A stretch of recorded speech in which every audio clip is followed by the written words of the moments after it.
অন্যান্য আসবে, তারা এটা স্থায়ী সমাধান দিবে। কিন্তু আমাদের এলাকার মানুষের দাবি, এই বাঁধটা যদি না ছাড়া হয় তাহলে কুতুবপুর, আলিপুর, ইসাইল, লক্ষ্মীপুর, শিমুলতলা, মনসুরপুর, পেঁয়াজকান্দি গ্রামের হাজার হাজার একর জমি যেমন জ্বালাভাট চলে গেছে, বাড়ি ঘরে পানি উঠছে, যেই কারণে মানুষ উত্তেজিত। যে কোনো মুহূর্তে এই বাঁধ ছাড়ার জন্য এই এলাকার মানুষ জীবন বাজি রাখে প্রস্তুত থাকতে পারে। তার জন্য প্রশাসনের কাছে উনি সিদ্ধান্ত দেয় নাই, যেভাবে আছে এইভাবে বলছে। সারাদিন উনি বলছে অপেক্ষা করার জন্য।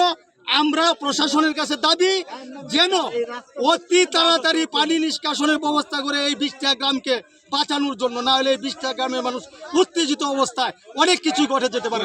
তার জন্য আইন শৃঙ্খলা বাহিনীর কাছে এই এলাকাবাসীর পক্ষে হলো আমার দাবি, আমাদের দাবি।